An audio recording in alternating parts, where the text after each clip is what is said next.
મિત્રો હવેની next theory છે સલ્ફ્યુરિક એસિડના ગુણધર્મોમાં ફર્સ્ટ સ્ટાર્ટ કરીએ છીએ સલ્ફ્યુરિક એસિડના ભૌતિક ગુણધર્મો. ઓકે, તો સલ્ફ્યુરિક એસિડ એ રંગવિહીન અને ઘટ્ટ તેલી પ્રવાહી છે.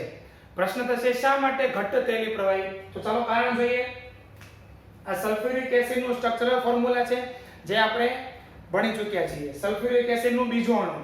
હવે ઓક્સિજનની વિદ્યુતઋણતા વધારે છે અને OH બંધ ધ્રુવીય છે. આથી થશે શું? આ આંશિક ધન વીજભારિત હાઇડ્રોજન અને આ વધુ વિદ્યુતઋણીય ઓક્સિજન વચ્ચે H બંધ રચાય છે. આ રીતે બે H2SO4 ના મોલેક્યુલ્સ વચ્ચે બે H બંધ રચાય છે અને H બંધની સંખ્યા જેમ વધારે હોય તેમ દ્રાવણ ખૂબ જ ઘટ્ટ હોય એટલે કે એની ઘનતા વધારે છે. ઓકે, અને બીજું તેની વિશિષ્ટ ઘનતા 298 કેલ્વિન તાપમાને 1.84 છે. નેક્સ્ટ 283 કેલ્વિન તાપમાને તે ઠરે છે અને 611 કેલ્વિન તાપમાને તે ઉકળે છે એટલે કે તેનું ઉત્કલન બિંદુ છે. હવે H2SO4 ને પાણી પ્રત્યે પ્રબળ આકર્ષણ છે. એટલે થાય કેવું કે પાણીમાં તમે H2SO4 નાખો કે પછી H2SO4 માં પાણી નાખો, બરાબર છે, ત્યારે પુષ્કળ પ્રમાણમાં ઉષ્મા ઉત્પન્ન થાય છે.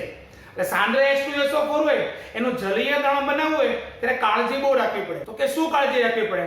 જો H2SO4 નું જલીય દ્રાવણ બનાવવા માટે સાંદ્ર H2SO4 લઈ એમાં પાણી નાખશો તો શું થશે? પુષ્કળ પ્રમાણમાં ઉષ્મા ઉત્પન્ન થશે એટલે મેબી આ દ્રાવણ તમારા શરીર ઉપર પડવાની ચાન્સ છે. ઉડે એટલે દ્રાવણ તમારા શરીર ઉપર પડે કે નહીં તો એનાથી દાઝી જવાની સંભાવના ખૂબ વધારે છે. પણ તેની રિવર્સ પ્રક્રિયા કરો. પાણી વધારે પ્રમાણમાં લ્યો અને ધીરે ધીરે સાંદ્ર H2SO4 ઉમેરતા જાઓ તો ઉષ્મા તો ઉત્પન્ન થશે પણ સાંદ્ર H2SO4 નું પ્રમાણ તમે ધીમે ધીમે ઓછું ઉમેરતા જાઓ છો એટલે ઉષ્મા ઉત્પન્ન થાય, સમગ્ર દ્રાવણમાં વહેંચાય છે એટલે દ્રાવણ ઉડે નહીં તમારા શરીર ઉપર એટલે તમે દાઝી જવાની સંભાવના એકદમ ઘટી જાય. ઓકે, જલીય દ્રાવણ બનાવવું હોય તો સાંદ્ર H2SO4 ભરેલું પાત્ર હોય એમાં ડાયરેક્ટ પાણી નથી નાખવાનું, ઉડશે. સાંદ્ર H2SO4 નું દ્રાવણ ઉડે આપણા શરીર ઉપર ને દાઝી જવાના પૂરા ચાન્સ છે. રિવર્સ પ્રક્રિયા, પાણી ભરેલું પાત્ર લ્યો, ધીમે ધીમે સાંદ્ર H2SO4 ઉમેરતા જાઓ, દ્રાવણને હલાવતા જાઓ એટલે સેફ રીતે આપણે સાંદ્ર H2SO4 નું જલીય દ્રાવણ બનાવી શકીએ છીએ. ક્લિયર? સમજાઈ ગયું?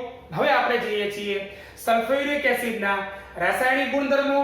એમાં સલ્ફ્યુરિક એસિડની જેટલી પણ રાસાયણિક લાક્ષણિકતાઓ છે, રાસાયણિક પ્રક્રિયાઓ છે તે માટે 4 લાક્ષણિકતાઓ જવાબદાર છે. નંબર 1 છે નીચી બાષ્પશીલતા, નંબર 2 છે પ્રબળ એસિડિક લક્ષણ, નંબર 3 છે પાણી પ્રત્યે પ્રબળ આકર્ષણ જેનો એક લક્ષણ આપણે હમણાં ભણી ગયા, અને ત્યારબાદ છે ઓક્સિડેશન કરતા તરીકે વર્તવાની ક્ષમતા. ઓકે, આ ચારે લાક્ષણિકતાઓ સલ્ફ્યુરિક એસિડ ધરાવતું હોવાથી જુદી જુદી રાસાયણિક પ્રક્રિયાઓ દર્શાવે છે. રેડી? આગળ જઈએ છીએ. હવે પ્રબળ એસિડિક લક્ષણ પહેલા આપણે સમજીએ. તો જલીય દ્રાવણમાં સાંદ્ર H2SO4 ઓગાળવામાં આવે તો તેનું બે સ્ટેપમાં આયનીકરણ થાય છે. બહુ ઈઝી સ્ટેપ છે. H2SO4 H2O. તો એક સાથે બંને H+ મુક્ત નહીં થઈ જાય. પહેલા આમાંથી એક H+ પાણી સાથે પ્રક્રિયા કરે, H3O+ અને HSO4- એટલે કે બાયસલ્ફેટ અથવા તો હાઇડ્રોજન સલ્ફેટ આયન બનાવે. આ પ્રક્રિયામાં Ka1 એટલે કે પ્રથમ તબક્કાનો વિયોજન અચળાંક Ka1 is greater than 10 એટલે બહુ વધારે કહેવાય. એટલે થશે શું?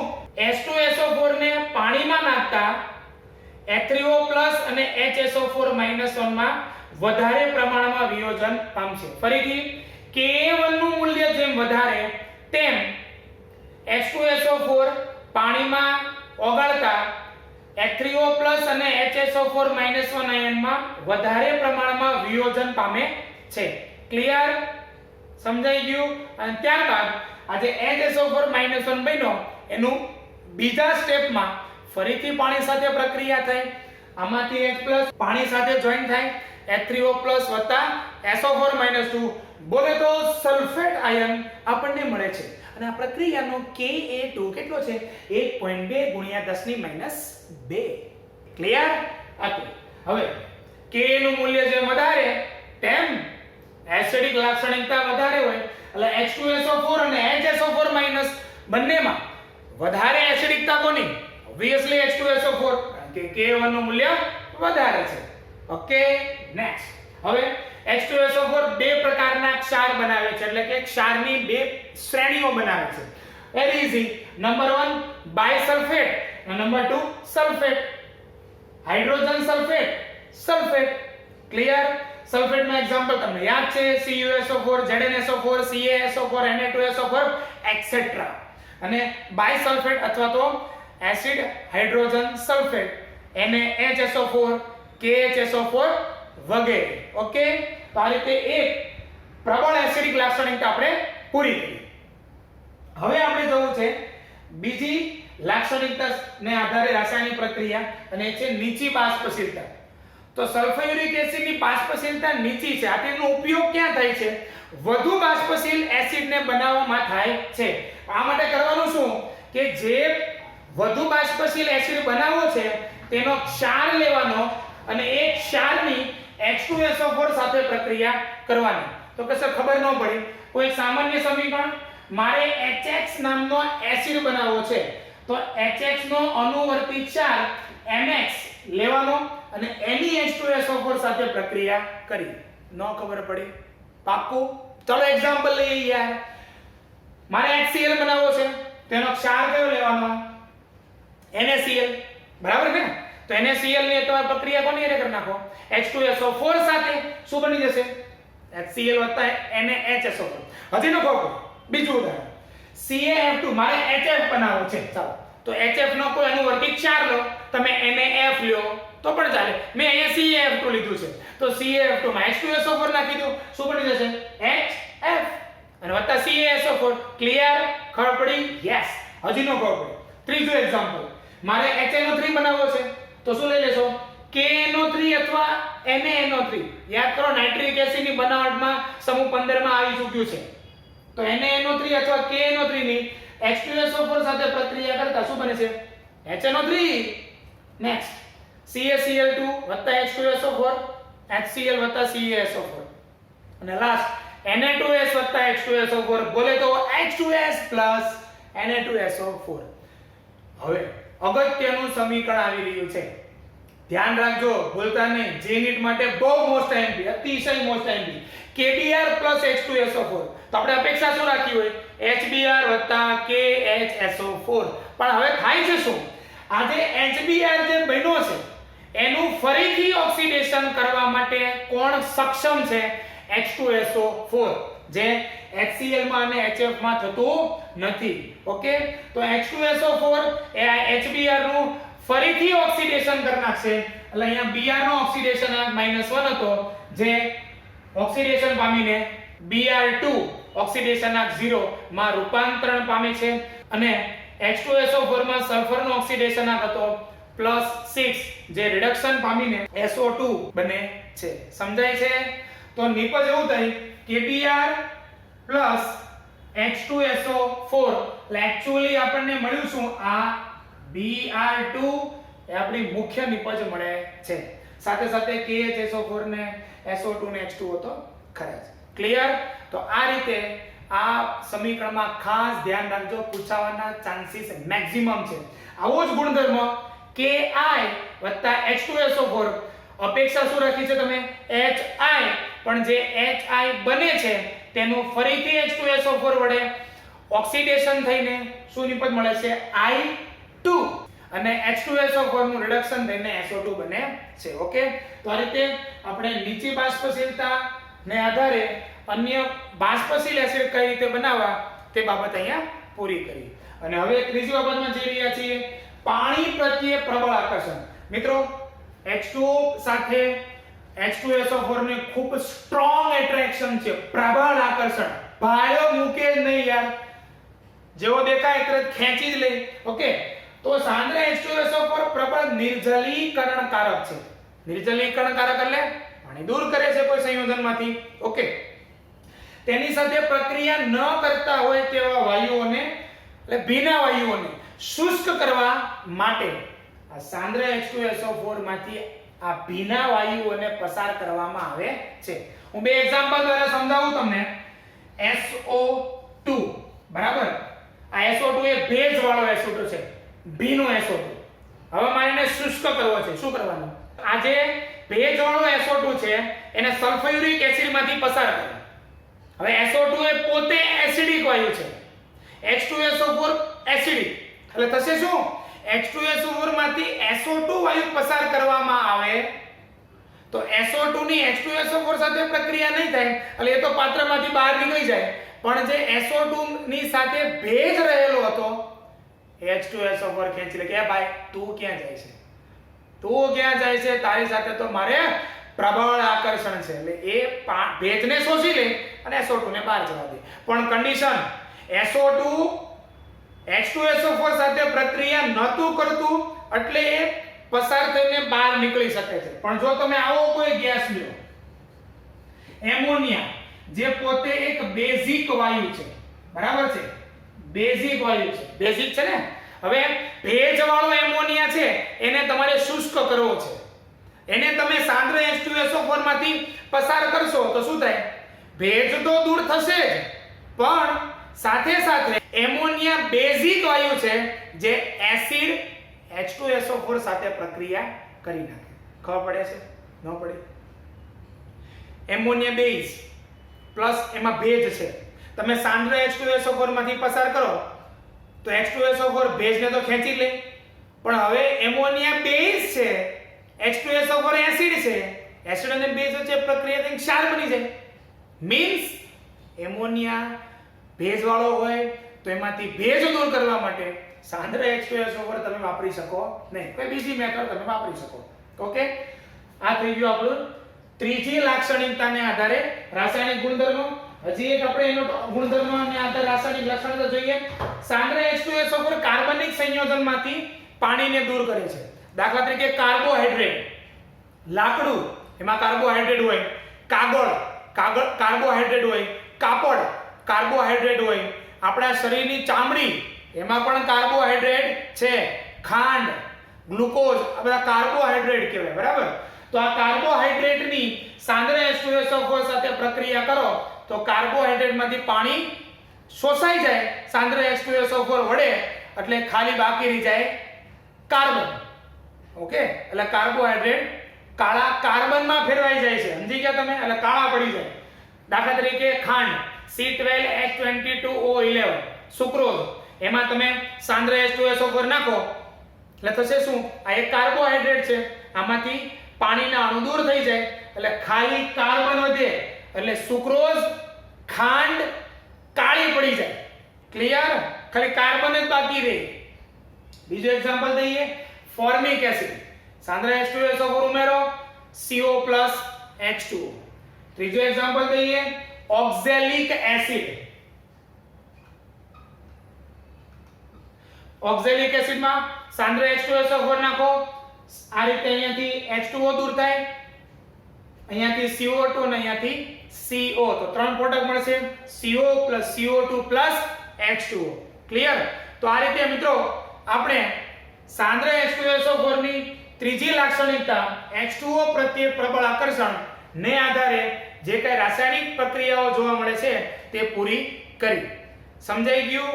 એકદમ પરફેક્ટ. બીજું તમને કહું, આપણી આ ચામડી છે તેમાં જો H2SO4 પડે તો થશે શું? સેમ પ્રોસેસ, ચામડી બળી જાય, કાળી પડી જાય આખો ભાગ. કેમ?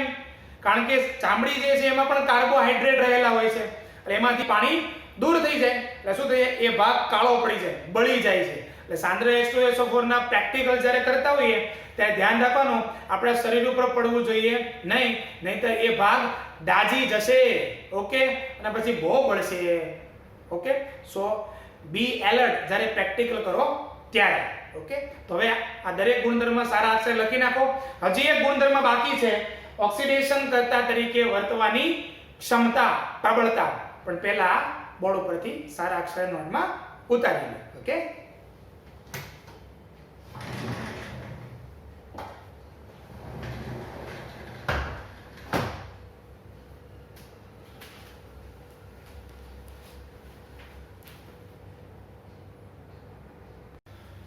ચાલો મિત્રો, હવે લાસ્ટ ગુણધર્મ જોઈએ, સલ્ફ્યુરિક એસિડની ઓક્સિડેશન કરતા તરીકે વર્તવાની પ્રબળતા.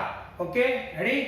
તો ગરમ સાંદ્ર H2SO4 એ મધ્યમ પ્રબળ ઓક્સિડેશન કરતા છે. ઓકે, મધ્યમ પ્રબળ ઓક્સિડેશન કરતા એટલા માટે કીધો છે કારણ કે એની ઓક્સિડેશન કરતા તરીકે વર્તવાની જે ક્ષમતા છે તે HNO3 અને H3PO4 ની વચ્ચે છે. સૌથી આ ત્રણ એસિડમાંથી ઓક્સિડેશન કરતા તરીકે વર્તવાની પ્રબળતા HNO3 ની છે, ત્યારબાદ H2SO4 ની છે અને ત્યારબાદ H3PO4 ની છે. ક્લિયર? એટલે HNO3 અને H3PO4 ની વચ્ચે ઓક્સિડેશન કરતા તરીકેની વર્તવાની પ્રબળતા H2SO4 ની છે. નેક્સ્ટ, ધાતુ અને અધાતુ બંનેની સાંદ્ર સલ્ફ્યુરિક એસિડ સાથે પ્રક્રિયા થાય ત્યારે ધાતુ અને અધાતુ બંનેનું ઓક્સિડેશન થાય છે અને સાંદ્ર H2SO4 નું રિડક્શન થાય અને SO2 વાયુ મળે છે. Clear? For example, Cu H2SO4, અહીંયા કોપરનો ઓક્સિડેશન આ 0 છે, નિપજ મળશે CuSO4 જેમાં કોપરનો ઓક્સિડેશન આંક છે +2 અને અહીંયા સલ્ફરનો ઓક્સિડેશન આંક છે +6 જે રિડક્શન પામીને +4 ઓક્સિડેશન આંક ધરાવતા SO2 વાયુમાં કન્વર્ટ થાય છે. ક્લિયર? સેમ ગુણધર્મ ઝિંકનો. નેક્સ્ટ, સલ્ફર, ભેજયુક્ત સલ્ફર હોય તેમાં H2SO4 ઉમેરો એટલે સલ્ફરનું ઓક્સિડેશન થઈને SO2 બને 1 મોલ અને 2H2SO4 નું રિડક્શન થઈને 2 મોલ SO2 બનશે. એટલે અહીંયા નિપજ તો SO2 લખેલી છે પણ S નું ઓક્સિડેશન થઈને SO2 મળે છે અને H2SO4 નું રિડક્શન થઈને SO2 મળે છે. ક્લિયર? P4, ભેજયુક્ત ફોસ્ફરસ હોય તેની સલ્ફ્યુરિક એસિડ સાથે ઓક્સિડેશન પ્રક્રિયા થવાથી ફોસ્ફરસનો oxo acid phosphoric acid H3PO4 બને છે અને H2SO4 માંથી રિડક્શન થઈને SO2 મળશે. સેમ ગુણધર્મ છે. H2S નું જો H2SO4 વડે પ્રક્રિયા થાય તો અહીંયા -2 ઓક્સિડેશન આંક હતો, ઓક્સિડેશન થઈને સલ્ફરમાં 0 ઓક્સિડેશન આંક એટલે કે સલ્ફર મળે છે અને H2SO4 નું રિડક્શન થઈને SO2 બને છે. મિત્રો, એક સલ્ફેટનો ગુણધર્મ છે કે જો ધાતુનો સલ્ફેટ એમાં FeSO4 હોય, જો એને ગરમ કરવામાં આવે તો શું મળે છે? Fe2O3 SO2 SO3. અહીંયા હું 2 લખીશ. તો આ રીતે પ્રશ્ન પૂછાઈ શકે કે કયા સલ્ફેટ ક્ષારને ગરમ કરતા SO2 અને SO3 વાયુ મળે છે? તો આન્સર આવશે FeSO4. Clear? Next, sodium carbonate ની H2SO4 સાથે પ્રક્રિયા થાય નિપજ બનશે Na2SO4 CO2 અને H2O. નેક્સ્ટ, સોડિયમ સલ્ફાઇડ ની H2SO4 સાથે પ્રક્રિયા થવાથી Na2SO4 SO2 H2O બને છે જે આગળ પણ આપણે SO2 ની બનાવટમાં આવી ચૂક્યું છે. ઓકે, તો હવે અહીંયા સલ્ફ્યુરિક એસિડના રાસાયણિક ગુણધર્મો પૂરા કર્યા. ઓકે, સારા અક્ષરે લખી નાખો. સલ્ફ્યુરિક એસિડની બનાવટ, સલ્ફ્યુરિક એસિડના રાસાયણિક અને ભૌતિક ગુણધર્મો પૂરા કર્યા બાદ નાનકડો ટોપિક લઈ લઈએ હવે, સલ્ફ્યુરિક એસિડના ઉપયોગો. ઓકે મિત્રો, કોઈ પણ કન્ટ્રી હોય એ કન્ટ્રીની વિકાસ એટલે કે ઔદ્યોગિક દ્રષ્ટિએ એ કેટલું આગળ પડતો દેશ છે એ નક્કી કરવા માટેનું એક માપદંડ છે સલ્ફ્યુરિક એસિડ. કારણ કે સલ્ફ્યુરિક એસિડ અનેક ઉદ્યોગોમાં અને અનેક ક્ષેત્રોમાં એ ડગલે અને પગલે પ્રક્રિયા દરમિયાન વપરાતું હોય છે. એટલે જેટલું સલ્ફ્યુરિક એસિડનું વધારે ઉત્પાદન થાય અને વધારે વપરાશ થાય, ઉત્પાદન થાય એ મહત્વ નથી, સાથે સાથે વપરાશ પણ જેટલું વધારે થતું હોય તેટલું તે કન્ટ્રી ઔદ્યોગિક દ્રષ્ટિએ અન્ય ઉત્પાદનો કરવામાં આગળ હોય છે. આજે ભારત અને ચીન, તો ચીનમાં ભારત કરતા અનેક ગણું વધારે સલ્ફ્યુરિક એસિડનું ઉત્પાદન થાય છે અને આથી તમે જોઈ શકો છો આજે ઔદ્યોગિક ક્ષેત્રે ચીનમાં હરણફાળ ભરાણી છે. કોઈ પણ પદાર્થો હોય એ આપણે ત્યાંથી અહીંયા દેશમાં લાવીએ છીએ. ઓકે, તો ખૂબ જ અગત્યનું રસાયણ છે અને કોઈ પણ રાષ્ટ્રનું ઔદ્યોગિક સામર્થ્ય જે છે તે દેશમાં H2SO4 ના ઉત્પાદન અને તેના વપરાશ ઉપર રહેલું છે. હજારો સંયોજનો બનાવવામાં અને અનેક ઔદ્યોગિક પ્રક્રિયાઓ માટે વપરાય છે અને ઉત્પાદન કરેલા H2SO4 નો મોટા ભાગનો જથ્થો તો ક્યાં વપરાય છે? ખાતરની બનાવટમાં વપરાય છે, જેમ કે એમોનિયમ સલ્ફેટ અને સુપર ફોસ્ફેટ. આ સિવાય પણ H2SO4 ના ઘણા બધા ઉપયોગો છે, જેમ કે પેટ્રોલિયમના શુદ્ધિકરણમાં, વર્ણકો એટલે પેઇન્ટ અને રંગકોના મધ્યવર્તી સંયોજનોમાં, એટલે કે પેઇન્ટ અને રંગક ડાઈઝ જે બનાવવું હોય એ બનાવતા પહેલા કેટલાક ઇન્ટરમીડિયેટ્સ બનાવવા પડે. એ ઇન્ટરમીડિયેટ્સ બનાવવા માટે સલ્ફ્યુરિક એસિડ વપરાય છે. ઓકે, નેક્સ્ટ પ્રક્ષાલકો, સાબુ અને ડિટર્જન્ટ. ત્યારબાદ છે ધાતુકર્મીય અનુપ્રયોગો, એનેમેલિંગ અથવા બોલાય ઇનેમેલિંગ, એટલે કોઈ ધાતુ હોય એના પર ક્ષારણ ન થાય તે માટે કોઈ લેયર લગાડવામાં, કોઈ પદાર્થનું લેયર. તો એ પદાર્થનું લેયર લગાડતા પહેલા ધાતુની સપાટી સાફ કરવા માટે H2SO4 નો ઉપયોગ થાય. કોઈ ધાતુની સપાટી ઉપર ઇલેક્ટ્રોપ્લેટિંગ કરવું હોય તે પહેલા ધાતુની સપાટીની સફાઈ કરવા માટે H2SO4 ઉપયોગી છે. અને ગેલ્વેનાઇઝિંગ, કોઈ ધાતુ ઉપર ગેલ્વેનાઇઝિંગ પ્રક્રિયા કરવી હોય તે પહેલા પણ ધાતુની સપાટીની સફાઈ માટે સલ્ફ્યુરિક એસિડનો ઉપયોગ થાય છે. Very easy. નેક્સ્ટ નાઇટ્રોસેલ્યુલોઝ સંયોજનોના ઉત્પાદનમાં, એન્ડ લાસ્ટ ઇઝ ધ પ્રયોગશાળામાં પ્રક્રિયક તરીકે. તો આ રીતે આપણે સલ્ફ્યુરિક એસિડ નો સંપૂર્ણ માહિતી પૂરી કરી અને સમૂહ 16 પણ સંપૂર્ણપણે પૂર્ણ કરીએ છીએ. ક્લિયર? સારા અક્ષરે ઉપયોગો નોટમાં લખી લો. બાય.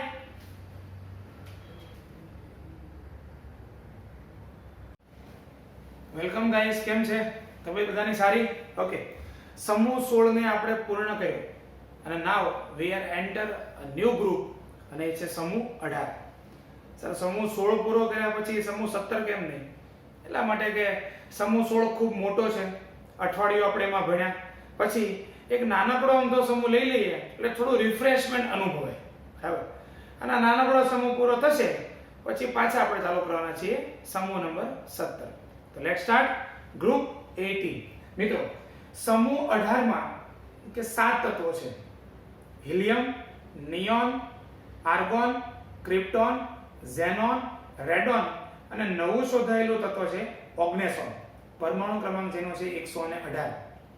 હવે આ બધા તત્વો એ અપ્રતિક્રિયાત્મક છે, મીન્સ કે નિષ્ક્રિય છે, અને બધા વાયુ સ્વરૂપે રહેલા હોય છે.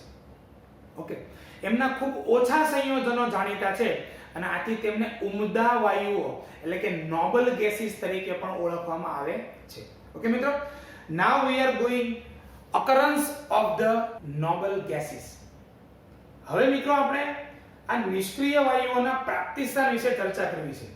તો બધા જ નિષ્ક્રિય વાયુઓ વાતાવરણમાં જોવા મળતા નથી. બે નિષ્ક્રિય વાયુઓ, the name is રેડોન અને ઓગ્નેસોન, આ બે નિષ્ક્રિય વાયુઓ એવા છે કે જે કુદરતમાં જોવા મળતા નથી. કેમ? એટલા માટે કારણ કે રેડોન અને ઓગ્નેસોન આ રેડિયો એક્ટિવ એલિમેન્ટ્સ છે. એમાંથી આલ્ફા, બીટા, ગેમા કિરણોનું જો ક્ષયન થાય, એ મુક્ત થાય તો એ માનવજાત માટે ખૂબ જ હાનિકારક છે.